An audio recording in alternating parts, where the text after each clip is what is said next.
I'm Terrance Howell. I'm the president of Revival Music Company.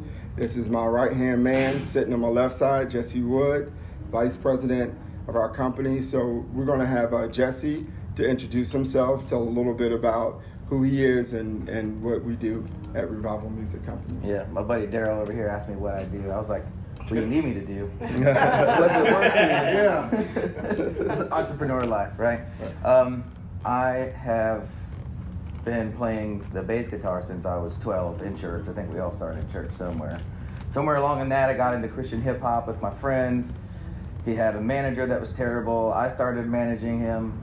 I have a sister that I manage, mostly because it precedes Revival Music Company. But Terrance and I met. It's a very long, God-ordained story, but we met and decided to put our two heads together and trying to really crack the code in radio. We started out trying to figure out radio, and in figuring out radio, we learned what a song needs to look like, what an artist needs to be presented like, the quality of the way you deliver your music and your assets.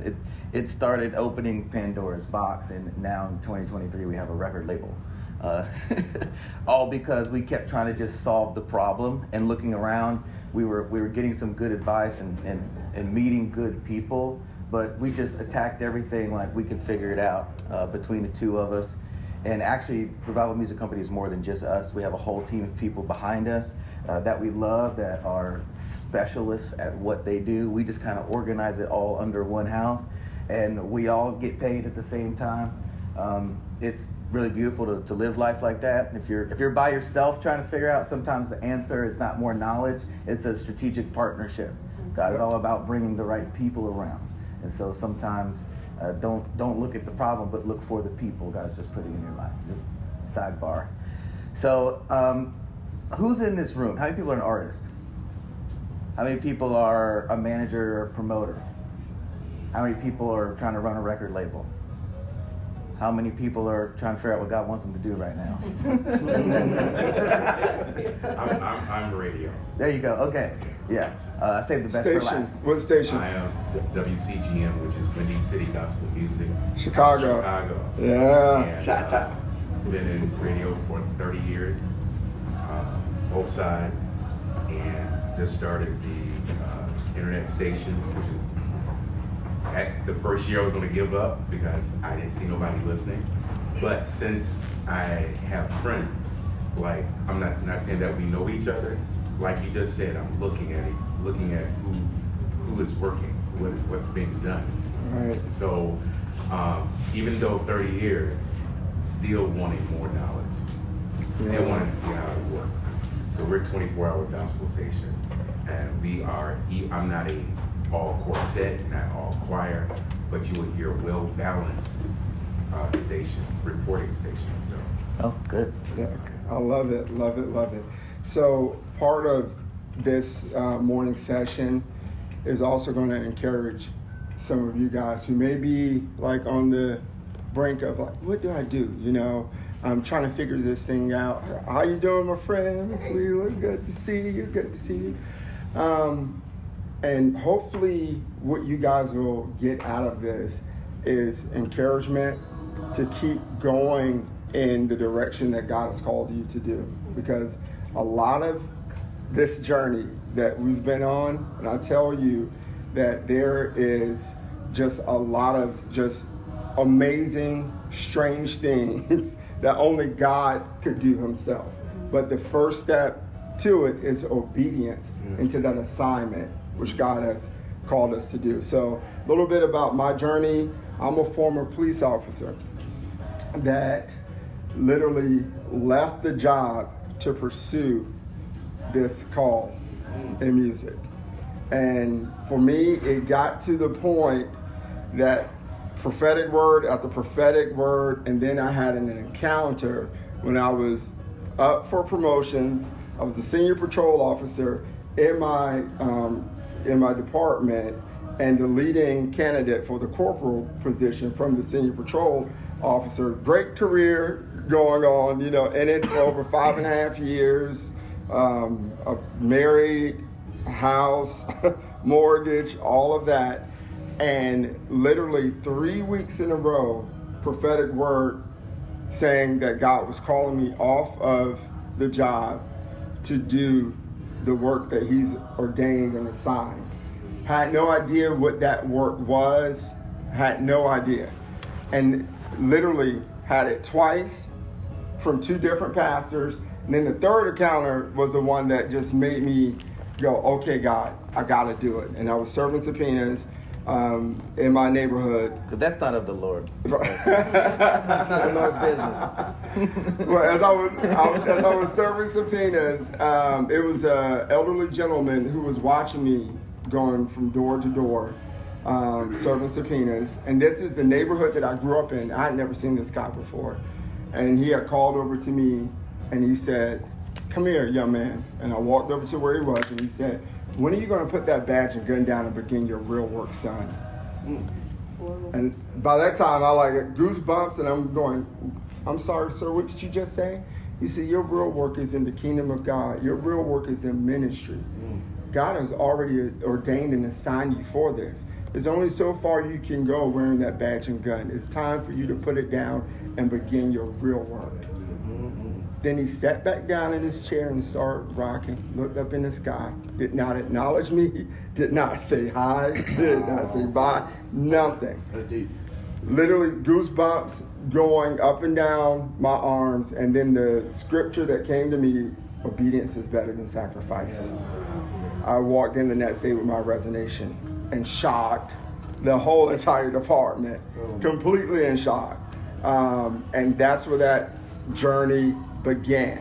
And starting that road, starting that journey, when you commit to what God has given you and you sell out to what it is that God has given you, there's no plan B, there's no plan C, there's no plan D. It's plan A. I'm committed to it and I'm going to follow this journey that God has given. Plan A has its own ups and downs and its course for you to go. And we always say this too, if there's a plan B, a plan C, you're never fully committed to plan A. So if God has called you to plan A, you invest in plan A.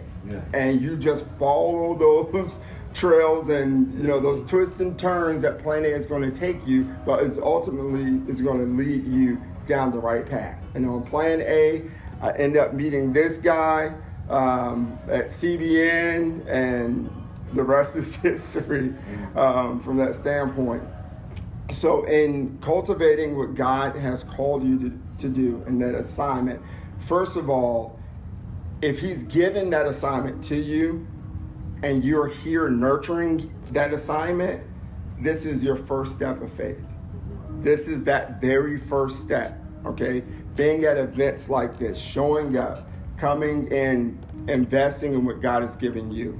So what we want to do is through our experiences, through our testimonies, to be able to encourage you guys to take what God has given you all to do, and let's take that up to the next level. Let's apply faith in what you're doing so that you can reach your ultimate in this process. And through that obedience that we did, it opened up doors. Maverick City was just breaking in. They contacted us. They wanted us to do radio promotions for them. Bethel Music contacted us, telling us about a brand new artist that they had, Dante Bowe, and wanted us to work and break him into the industry. And then that led to Goatee Records and a whole host of other things. But it first starts with obedience and yes to the assignment that God has given you. Yeah, I want to ask, so we can get really going with something practical for you guys. I want you guys to walk out of here feeling like I got something. So who wants to say, what is your biggest wall in front of you right now? If you had to sum it all up with where you feel like God is calling you, but there's a giant wall in front of you. What I realize is that God's plan for us is so big sometimes that what looks like a wall is just the front side of a big stair. Oh, wow. And you're looking this way and you got to go, okay, and Papa wants to pick you up. He's trying to take you to a new level. So who wants to say you feel like you got a big wall in front of you, or you just have questions, you just don't know what to do next? Anybody? Finances. Okay. We'll hold that one because I'm sure that's all of us. Yes. Radio. Is that because of lack of finances? It's both. It's Okay. lack of knowledge, lack of finances. I know what I'm supposed to be doing and where I'm supposed to be going, but I think that radio would open up more doors. Okay, let's talk about that and with finances. So as an artist or anybody in this industry, you have to understand that you are a business owner. How many business owners are in here? Everybody. You're a business owner. You yourself, Danielle. You're a business owner, and what it is, if you're an artist, you're marketing yourself. Your music is a good. It's a product. It's got to be marketed. It's got to be packaged up. It's got to be sold. It's got to be distributed. It's got to be pitched to the right places that sell that kind of product. Okay, but let's say all of that works for you, and they're selling your product, and then they go to mail a check, but they don't have your address. They don't know your name. They can't figure out how to get this money to you.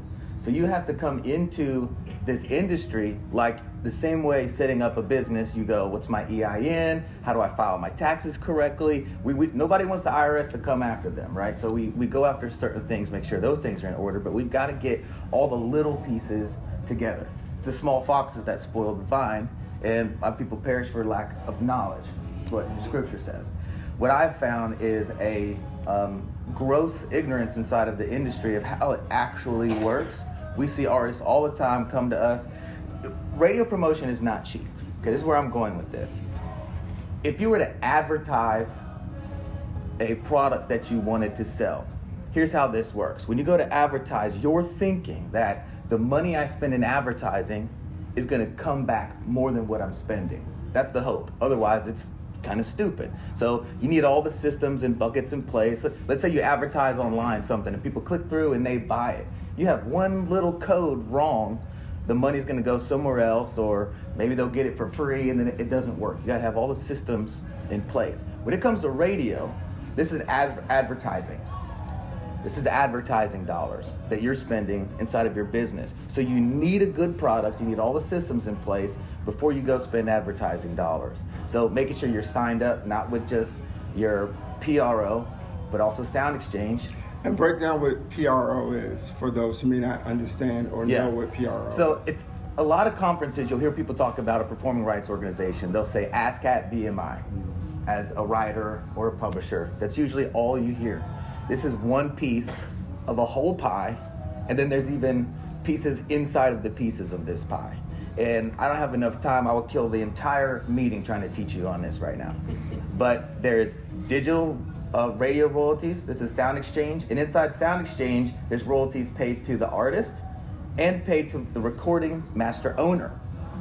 And if you're an independent artist, guess what? You have the glorious right and responsibility to know all of this and have to figure it out for yourself. We actually educate every artist that comes to us about these things and try to help them. Also, you have the Music Licensing Collective. How many people have put music on iTunes, Spotify, YouTube? You just put your music out there. Do you have any idea what the Music Licensing Collective is? Have you signed up with it? Okay, let me make a clear distinction. Your distributor is not a publisher. And that's important because the publisher is the one out here collecting your coins. It's the publisher's job. And how many people self-publish? You're a publisher. You signed up for a publishing IPI. Yeah, you're not going to work for yourself if you're not doing this. And so nobody else is doing this work. Now, this is easy. You can sign up for a publishing company like Song Trust. They take a small percentage and an upfront fee, and they go collect your money from the MLC, they collect your money from Sound Exchange, they collect it from ASCAP, BMI, they do all this work for you. So you don't really have to understand all of this if you just know the right platforms to plug into. Song Trust is great. They are a publisher. Now, your distributor, they do track some things because they get money paid to them, so you do get money. But this is not all where all your money comes from. So don't just put a song out there and go, man, I don't know. How many people you're getting money in your distribution platform, but it's like pennies, and you're like, what am I doing? It's because you're missing the rest of the pie. You need Song Trust. Sign up there, and then every song you've ever put out, you need to register in there. They're gonna ask you to link it with Spotify. How many people use their own ISRC codes when you distribute? You do? Okay, wonderful. If you don't, you need to do that too. ISRC code is like a song social security number. And we will also say with the ISRC codes is we find a lot of independent artists, particularly who will do this. You will depend on the aggregator to generate an ISRC code for you, such as CD Baby, TuneCore, whomever that you're using. So you got to look at it like this. The ISRC code is like a passport, okay? Your passport can have your picture, your name, all of your information that's credible, but who owns that passport? The government does. They can revoke it at any time. So if you're allowing CD Baby, TuneCore, DistroKid to own your ISRC code, they now own the license to your copyrighted song.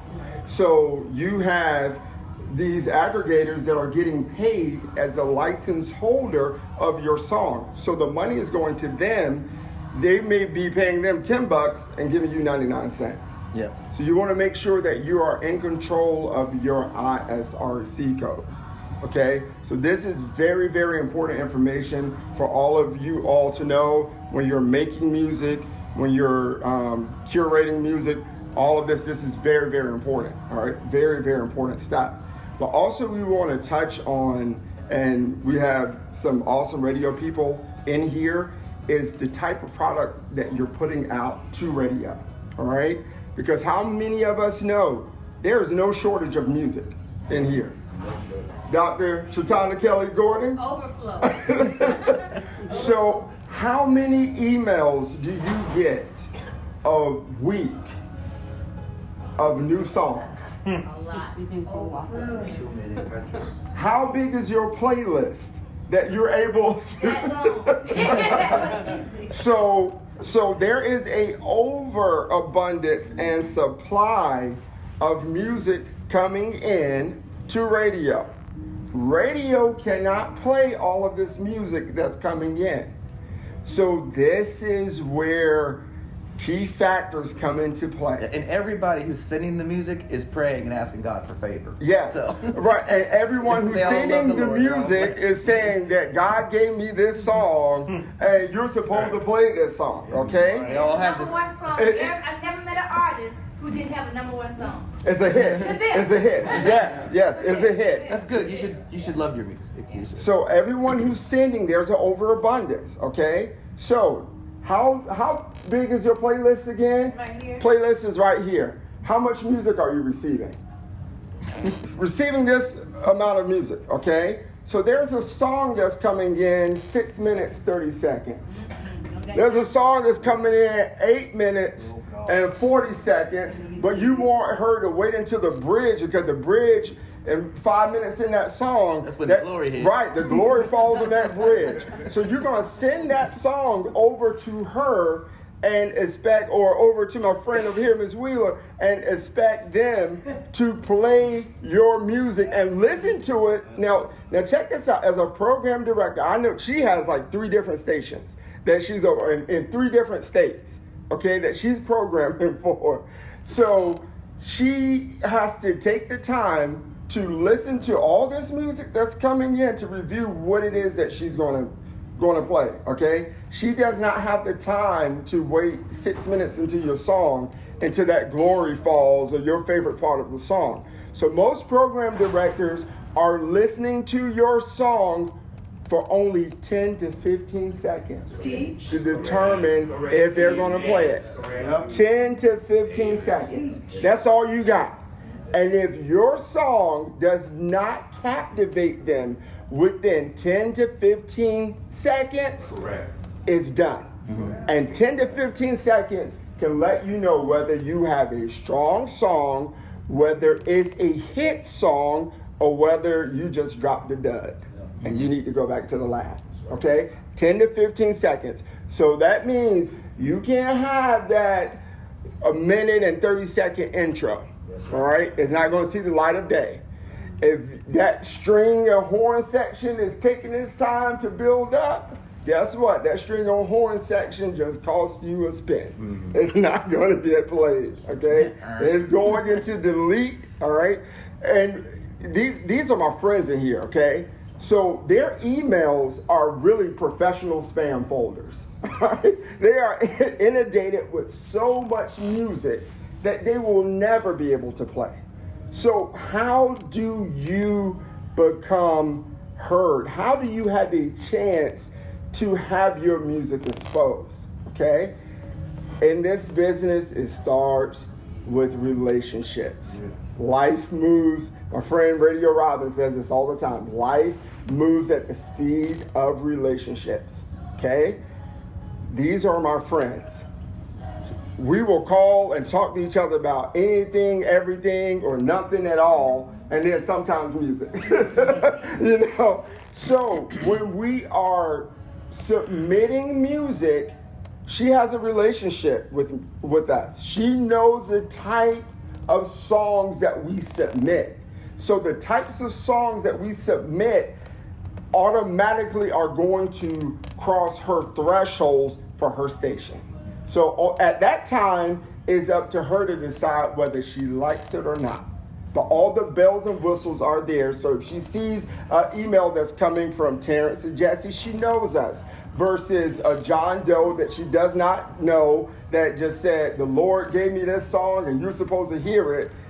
It's not going to fly. All right. It is not going to fly. All right. So what a lot of times what you have with radio stations, program directors is relationships that they have with us record people, us record promoters, record executives, because they trust the content that's coming to them. If not, they're just getting overwhelmed and inundated with so much music and they don't know where it's coming from, who's who, and it will get lost in the shuffle. So that is the purpose of having radio reps such as us to submit music in on your behalf to radio stations, because it's coming from a trusted source. All right, they don't know if you're sending them computer viruses or spam folders. They don't know. You're just submitting music. They don't know who these people are and and what this file is that they're opening up. So first of all is understanding the content that has to be submitted to radio. Your intro needs to be at least 5 seconds. All right, that song needs to get to the hook within that first 25 to 30 seconds of that song. It needs to be at that hook, okay?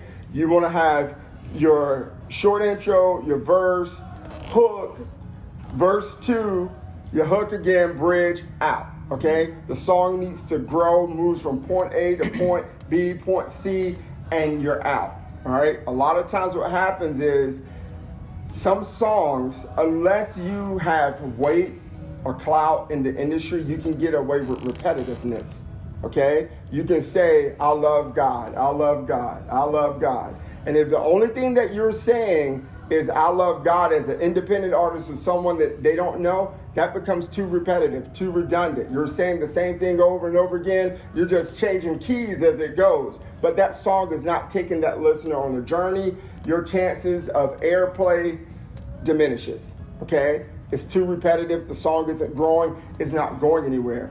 Program directors, they don't want to take a chance of losing one listener over your song, okay?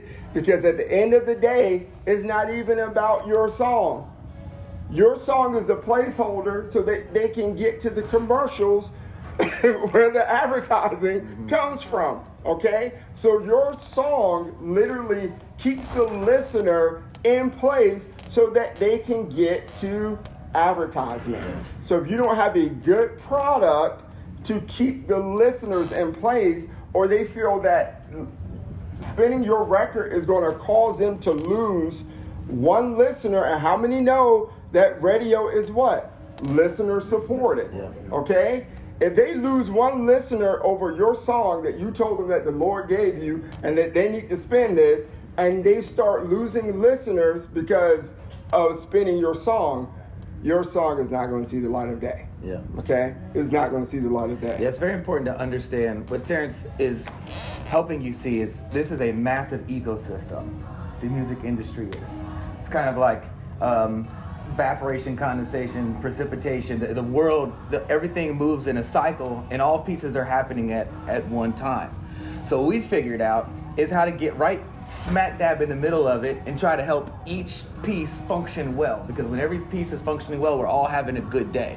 When a radio programmer, first song she listens to is amazing and it works, boom, saves her lots of time. And then she goes to download the assets. It's all right at her fingertips. It looks good. She's ready to move on to, man, now I can think about interviews and building out my let's talk about program. That. What Jesse is hitting on, this is so key. This is how your music is presented to radio program directors, okay? And this is what we call electronic press kits, all right? My friend right there, Radio Robin.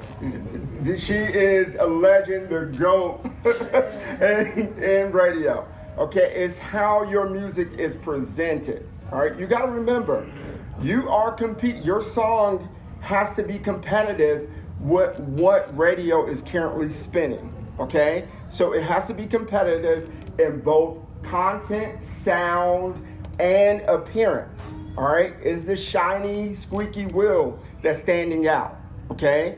So when they are getting inundated with so much music, how much music are you receiving, Radio Robin? At least a dozen by this time today. So I'm gonna ask you time to see some other folks, but it's coming every hour. Every hour. So what that tells you, as what Shatanda also alluded to, there's no shortage of music. So it's how do you stand out? So Jesse is going to this topic, and this is what I really, really love, is how music is dressed up. How do you take what you have? Not only do you have a good song, but now we need to build great content around that song. Yeah, and this is the hardest part for the artist is we love creating. And we'll make this amazing song, we get it in our hands, and we want it to just magically be on Billboard Top 30, but we don't go to work with all the other steps. Like when you birth a baby, it takes a lot to get it out the door at 18, and it morphs and it grows, and there's cleaning up and all that stuff. You know, the activity of making that baby was really fun, but now you got a lot more to work on. Tough crowd. Y'all are doing great. I have 5 kids. That's why I'm talking about that. So you have to think the long game and even understand where one song might fit. And this is some of the hardest things that we have to help artists understand, is that the song that you take to radio is a sales pitch. Everything Terrance just described, come out of music for a second and just think business. You're approaching someone that you want to agree to do business with you. You have the first 15 seconds to get their next 30 seconds of attention, to get their next 1 minute of attention, to add up to a sum total of 4 minutes of attention, and then have a conversation about the experience they just had. You are creating a sales pitch with your song. So save the slow build up, serenades and all this stuff for your album, where people are dedicated and they want to listen to 12 songs at one time that's just you. So there's different purposes of music. So be purposeful. Think. This is what we do. We have the ability, because we're promoters that happen to be producers, of being in the studio thinking about the radio programmers. How are they going to react? And we're constantly chipping away at that thing. So this is your music, your creation. It's not a baby that you just birth and you take it to us and we're ripping the arms and legs off and trying to help you figure it out. It's actually a big piece of stone that's been taken from a mountain. Lots of work. You did that. But what the Lord gave you, you're pulling a lot along here. But when you get other creatives around you that also know this system, we can all get a hammer and chisel and turn this rock into a beautiful statue that everybody can adore and admire. Nobody looks at a statue and go, man, the level quality of that granite is just impeccable. You're not looking at the stone, you're taking in what the expression has become out of it. It's hitting you different. So this is how we approach music when we already know that we're turning it into a sales pitch. And not that it's about sales, but we have to be wise as serpents and gentle as doves. Okay? And we should be the smartest out of every genre in the industry. Why? Because we have the Holy Ghost. We should be doing this better than everybody. We should be able to sit in the studio, Holy Spirit, give me the business strategy. Not just the lyrics, but give me the business strategy that's going to open doors. And we say this, doesn't matter who gets the door open, we try to hold it open for as many people as we can. So as an artist, we'll get a whole album of music. As promoters, we'll get a whole album of music from artists, and we've got to sort through, find the one that's the closest, and then get a radio edit out of it, which is fine. This is what we do. We're professionals at that. But if I can get you to just think more intentionally, it'll be an easier conversation instead of you feeling hurt because you feel like people are being critical of your music. It's not that. Who was it that said that there's no bad songs, they're just unfinished? Yeah, that's Chris Estes. And when you come with an open hand with what God has given you, he can really help take it as far as it can go. And there's a ton of genius people in this room. Yeah. So network, talk, learn from everybody so you can try to get to that next step. You can get above that wall that you feel like is in front of you. And I would like to ask, how many independent artists do we have in here? That's independent. All right. How many label artists do we have in here? Okay. So most of the artists that are in here, well, all of the artists that are in here are independent. Okay. There are no label artists. So working with labels and working with independents are two different processes, okay? So this is why independence, where you guys have to be more strategic, okay, versus label artists, all right?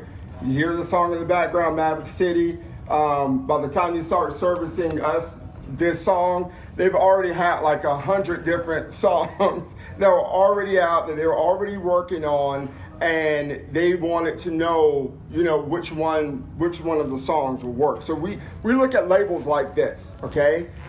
If you're an artist on a label, on a big label, okay, you're looked at, picture it as a cow on a farm, okay? A cow in the pasture that's surrounded by this big fence. That farmer only wants that cow to eat as much grass as the cow can eat, okay? And that cow is just eating all the grass that it can get and just grazing that pasture, eating all that grass, all right? That cow has no idea of when the farmer brings that cow into the stall and starts to milk the cow, what additives are going inside of that milk, what is the distribution of that milk, whether it's going to Pat, which store is it going to? Is it going to Walmart? Is it going to Kroger? That cow has no knowledge of that. That cow is just eating that grass, all right? As an independent artist, you're responsible for all of that information. You don't have the opportunity to take and throw things to the wall and see what sticks. You have to be strategic right out the gate of knowing who is your audience, who you're trying to reach, and you have to study these people, okay? You have to cut on your radio, and you're gonna have to turn to Black Gospel Radio and listen to Radio Robin. Okay, listen to what she's playing. You're going to have to turn on your radio station to WNRR. Look at what Shatanda is playing. Listen to what Miss Wheeler is spinning. You guys have to listen to this. And then you go into the lab with knowledge of, okay, I want my song to be played on their station. These are the types of songs that they're playing. So I'm going to create content that is within that same, not the exact same as some of these other artists, but is in that neighborhood where I can have that same exposure. Okay, because at the end of the day, it's about getting your music heard. You're trying to gain exposure. You're trying to gain access into a room that you currently don't have. So how do you gain access in it? Is by partnering with others who already have access into that room. So whether you're gleaming from, okay, yeah, my sound is similar, I can create content around this similar vein and get my message out as well. That's what you want to focus on, because unless you have a label type budget, you do not have the opportunity to just throw something to the wall and just hope that it will stick. Yeah, and I'll give you scripture for it too. I've heard artists say, "Well, I don't listen to radio because I want to make sure I'm original and I'm unique." Well, the hard part with that is we already established in the beginning here that if you're an artist, you're a business owner. Everybody in this industry, you're a business owner, even if it's yourself selling your music. And this is like creating a product without doing any market research on what your consumer base wants. And all businesses built on supply and demand. So if you're not doing research on what they're demanding, it doesn't make sense to just come up with something arbitrary and then it doesn't fit. It doesn't work. And you're wondering why you don't have sales, you don't have spins. So in the Bible, Paul figured this out. The disciples figured this out. They had the best news ever told. This is like an artist is like an evangelist. The moment they have that new single, they're like, "Oh, you got to hear my song. Got to hear my song. Got to hear my song." And some people are going to love it. Some will be like, I don't know. I've heard the gospel preached 1,000,000 times, and I like some preachers better than others. Why is that? It's just the way they put it together. It just hits me different. Mm-hmm. So if you think about this the same way, you got the best news ever told. You're trying to figure out how to communicate it well. Well, how do you communicate that well? You try to figure out the person in front of you. You're actively figuring out in real time, where are they at? We might even employ the prophetic. Power from on high to help create that connection. Paul said, "I become like the Jew to reach the Jew, and I become like the Gentile to reach the Gentile." So we're thinking of our program directors are the gatekeepers to the audience that needs this gospel. That needs the message in your song. That needs the message of your testimony that you will have the opportunity to tell when you're doing a radio interview. Is this okay? Is this helping? Like break this out? So it's business, but it's ministry. Okay? And if we're really smart at this, God's looking for those that are willing to go anywhere, do anything, do whatever it takes to get the message heard. So if you arm yourself this same way, don't try to figure out the business, don't do it for the motivation of money, do it for the simple motivation of trying to be strategic with the anointing and what God has given you and the message that you're passionate about getting out there and communicating. So whoever it is that you're trying to reach, you're trying to get that program director to fall in love with the way you're articulating the gospel so that then it can reach the masses. Really be smart about this thing. And I will jump in and say this, and never be too big or too prideful for a thank you. A thank you goes a long way. Yes, sir. A thank you. Okay? It doesn't matter if it's a reporting station, if it's a non-reporting station. The minute that someone finds favor with you, it doesn't matter if it's terrestrial radio or internet radio. The minute that someone takes time out of their day to take what you have and expose their audience to what you have, a thank you goes a long way. Okay? Sometimes we have I see this more with independence. That's why I'm grateful for Danielle. We're over there. Yeah. Danielle, listen, she works hard. She's out here. She's doing her thing. A lot of times that you will find with independence is that their mindset, they get so caught up into the whole chart process and the charting process and not really understanding what it takes to get there, and they seem to have a disappreciation for the up and come. The Bible says, do not despise the day of small beginnings, okay? If one radio station is playing you, that is a big deal. That is a big deal. I repeat, if one radio station is playing your song and spinning your song, that is a major deal. So what you need to do is have enough humility in your heart and thankfulness in your heart to say thank you, okay? And you let them know, what can I do for you? You are doing this for me. You're blessing me. I just want to know what is it that I can do for you. You have an event that's coming up. I can come show my face. I can come do this. I can give you liners, and whatever, a thank you card, just something. A thank you goes a long way. And when people see your attitude and they see your gratefulness over the little things, then that sets you up for greater and bigger things to come. They're going to want you to win. Yes. They're going to enjoy being with you. I think we have a couple minutes left. Let's have some questions. Anybody got any questions? At a time, I would say about 10 years ago, where it's paid for play still an option. Now, let me flip it. These days, you have record companies that will, even though the song might not sound like nothing, and if you're a programmer or an MD, and you probably don't like the song, but the record company comes in and says, I want to buy time to get my artist on. And as far as you as an MD, as myself, what do you do when you know that this artist might not be fitting for what we do at our station? All right, so let me answer that. That's a really great question, okay? And this also goes back to, and I will break it down in this way, all right?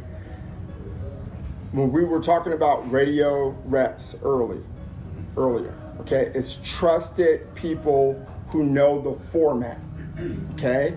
So if, let's say, Radio Robin is formatting something, a program that is more CHH friendly, you know, Christian Holy Hip Hop or Christian R&B. Shatanda, on the other hand, is playing something, spinning something that is a little bit more traditional, okay? When you have radio people, radio reps who are working closely with these people, I know what Robin is formatting. So I'm not going to send her something outside of what she's formatting. Same with Shatanda, okay? But because I have relationships with these people, they know me, they trust the content that I'm sending in. So it doesn't mean that there is, you know, impropriety or anything that's going on. What you have with these record people and with these record labels is that we actually have relationships with Robin. Robin tells me no. You know, Shatanda tells me no. But if there's a song that they like, and if it's a song that they are interested in, then they were like, okay, we'll do this. And then you also have to take into account with this. When we started working Maverick City, I promise you, when we were calling around to radio stations, radio was the last thing that Maverick City was thinking about. What they were thinking about was the DSPs, okay, getting the music out there, being heard, doing concerts and events, and radio was a sidebar. So when I was first calling radio stations for Maverick City, people thought I was saying Magic City. And they were saying, Terrance, I'm not going to spin anything like that on my radio station. Magic City, what kind of band is that? I was like, no, it's nothing like that. It's not that kind of party. Right, it's not that kind of party.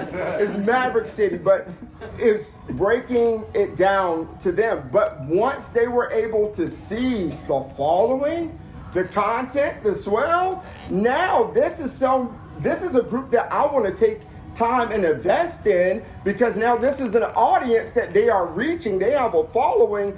I can bring, you know, this following over to my radio station as well, and I will spin their music. I will, you know, spin their records because they have a huge following. They're going somewhere. They are trending up. So a lot of times and what Jesse was alluding to was talking about the business component and the marketing. Remember, radio is listener supported.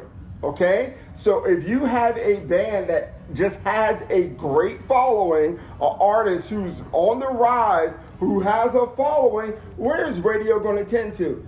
You may not personally, as an artist, like that song, but that band and that artist has enough groundswell and enough support and enough recognition that sometimes that alone can help force the hand. Yeah. And it's not that anything is, oh man, the only reason why they're getting played is because no, it is because they are actually out here working. They're doing their due diligence. They're showing their face. They're coming to events like this. They're performing. They've created a groundswell. And in that groundswell, you have radio stations who are now saying, hey, all right, I want to jump on this. We start working Dante Bow's song Joyful, which went #1. When there were many radio stations at first when I was calling saying, nope, I'm not playing this. This doesn't fit my format. So you know what start doing? Just start going around to some of the others. Hey, I appreciate it. I'll get back to you. And then once that song start making its rounds and got to where it needed to be, I went back. They looked at the numbers, saw the groundswell. Terrance, I'm putting it in rotation tomorrow. Yes. And then the rest is history. So it's knowing when you have radio promoters who are working records, we know these people. These are our friends. We know what they are spinning. We know what they are looking for. We understand the formats on both on CCM side, gospel side. We know Southern gospel, Christian country. We know what they are spinning. And when you have those types of relationships, your chances of being heard are going to increase. Radio Robin is calling. Everyone knows Radio Robin. She's a go. You alone now just got an increase of an opportunity to be heard. Let me say this. Ultimately, it's all about our listeners. So my listeners, I'm on 3 stations. So what I play on station A is not necessarily close to station B or station C. What I play is not what he plays, what Kendrick plays. And so what radio promoters, and I happen to be a radio promoter as well, what radio promoters do is they understand what our formats are, and they're going to shop your song in that direction. And then to your point earlier, sometimes artists kind of just throw their music to the wall to see what sticks.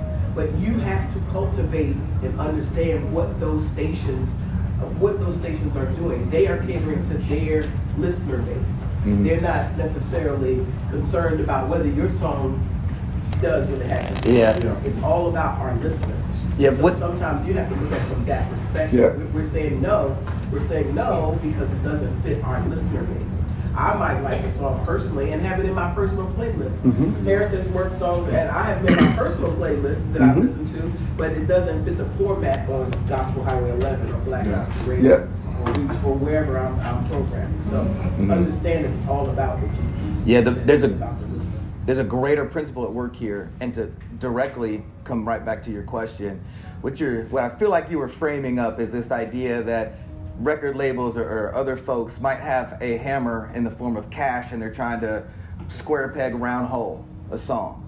Now, a good program director, just like Radio Robin just explained, there is massive value and fragility and strategy when it comes to approaching any sort of distribution channel.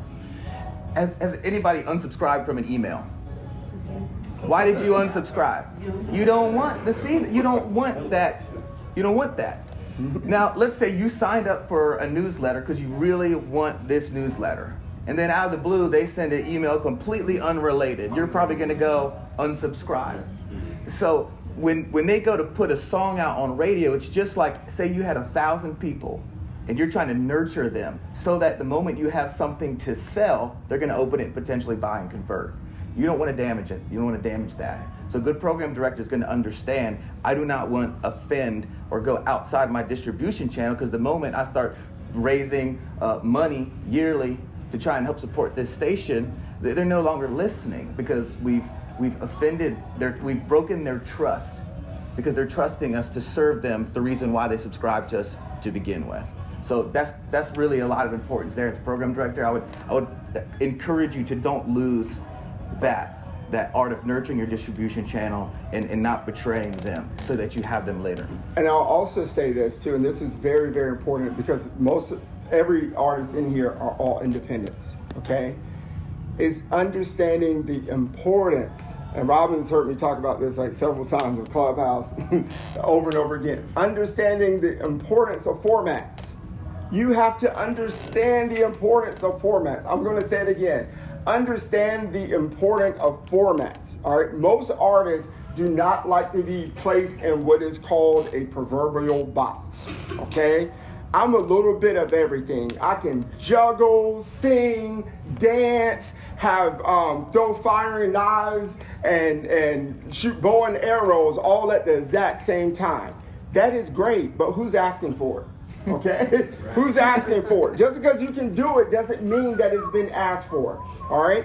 You got to look at music when it comes when it comes to packaging and who is that target audience that you're trying to reach. You will not walk in Walmart and find produce in the bicycle section. Okay? You will not walk into Target. Well, maybe at Walmart. Not at Target. Yeah, you will not walk into Target, go to the electronics, and find clothes. Okay? It is who is it that you're trying to market to. So if you have a more traditional sound and yours is more traditional, choir-oriented type of sound, which is great, but don't expect DJ Favor to play that on his Sirius XM radio show, where it's all urban hip-hop. He's not going to spin it. And don't you get mad at DJ Favor and say, well, he just don't want to play my song. No, your song does not fit his format. Right. But there are other stations out there that does. And those are the ones that you need to focus on. It doesn't mean that your song isn't going to move, but you're mad at DJ Favor for not spinning your record, but your record doesn't fit his format. So it's always understanding who's the audience. If you want your music played on DJ Favor's station, on the Fits, on Sirius XM Radio, 154, it has to be Christian hip-hop, gospel hip-hop, have some urban vibes, R&B. You're not going to get in there with John P. Key, He'll Welcome Me. They're not going to play that. That's not their format. So what you have to understand is, in the grand scope of things, when you're creating content, what is that format? And you got to break it down. Am I trying to take a bicycle and get it sold in the produce side? Or do I want my bike being sold where bikes and sporting goods are? And those are my customers. If you need a hip-hop guy, I can rap for you. Yeah. It'll be good, I promise. How much time do we have? Yeah. Where are we on with? 5 more minutes. 5 more minutes. Let's take one more question. Anybody? Youre? I have a question. Okay. Back to the ISRC codes, if that's okay. I was told the other day that ISRC codes don't need to be embedded in streaming audio. That's true. When you distribute,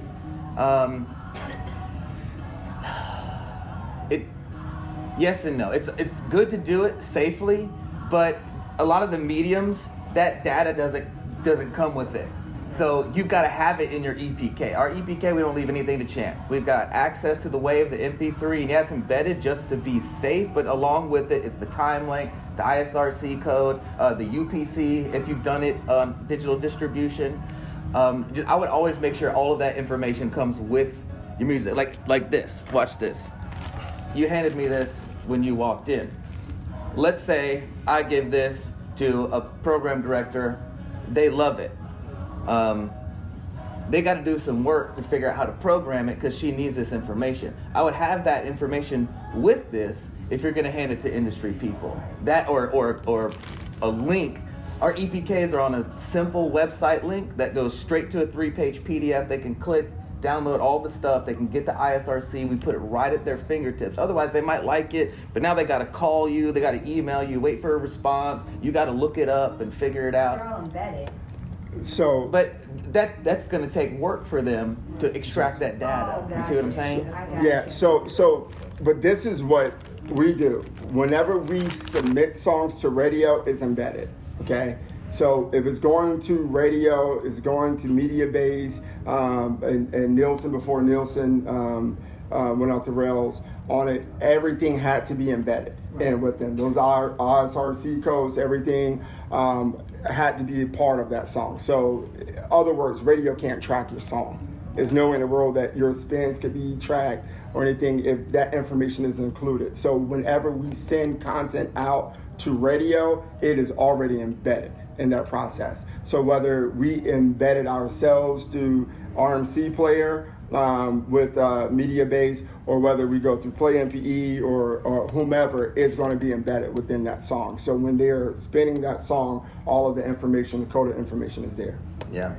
Just cover all your bases, especially if you're hand-to-hand soliciting. Radio, right. Sure. And to that, for the independent artists in the room, if you don't have a professional like a provider music company servicing your music, or a radio promoter, ensure that you have all that information number one, you don't want any obstacles left to radio playing your music. So you don't want them to say, oh, this doesn't have an ISRC code, I can't play it. 9 times out of 10, they will not tell you that, but they just won't play it. You'll just assume that they're not playing it because they don't like the song and all of that. Make sure everything comes with your music. It's embedded. And best to hire a professional on the front end to service your song will save you a lot on the end of guessing whether somebody received it, whether everything is connected to the music is with it. Make sure your title is there, your UPC, all of that, because you never know where your song is going to land. Yeah, that's right. Land somewhere, you may not get paid on the other end. Right. You may not get played on the other end. Your spins may not be tracked on the other end. So many places your song can end up.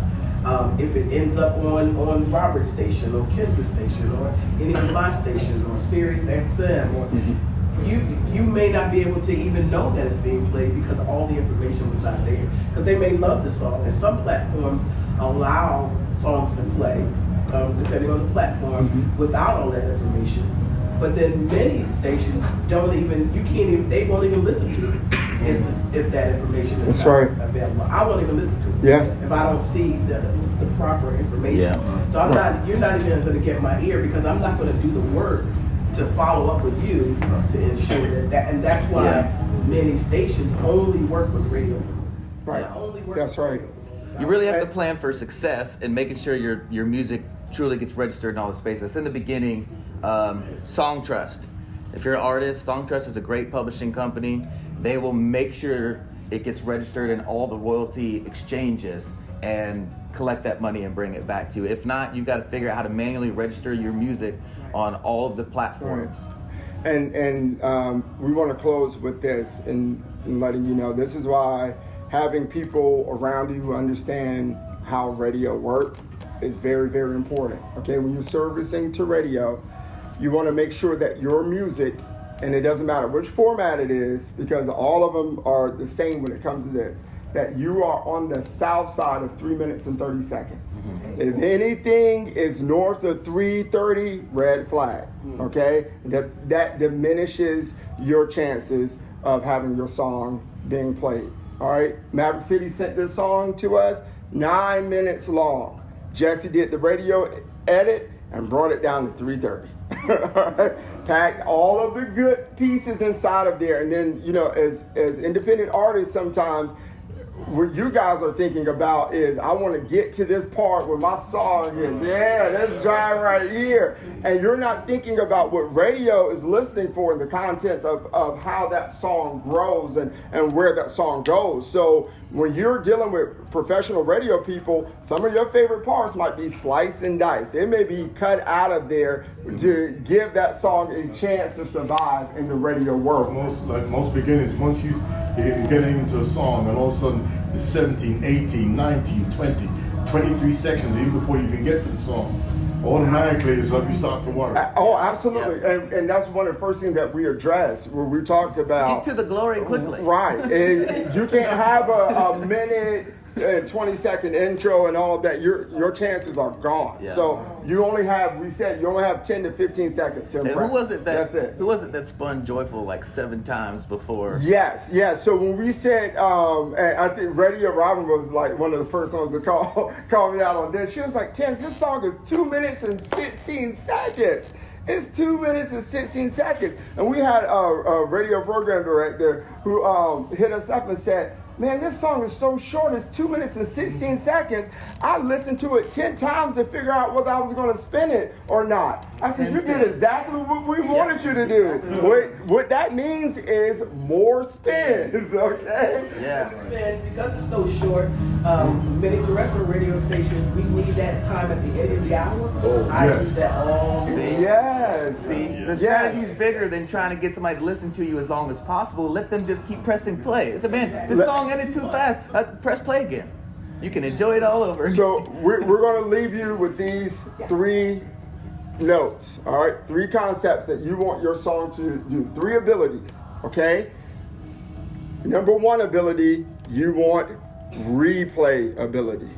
That means when your song goes off, that radio and others, gatekeepers are saying, man, I'm glad that song is over. No, you want them to spin it again. It was so good that it had, so much great content inside of it that they want to spin it again. They want to play it again. All right. Number 2 ability that you want is relatability. When people are listening to your song, you want them to be able to relate to what you're talking about. They have someone in their family that's going through this. Maybe they're going through this. They can relate to the content that you're putting out. And number 3 ability that you want is shareability.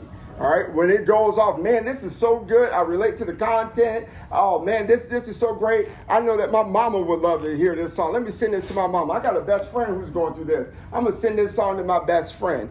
Those are the 3 abilities that you're looking for with your song, whatever genre that you're doing, whatever format that it is. You want to make sure that you're knocking out and acing those 3 abilities. Yeah. But thank you guys for hanging out with us.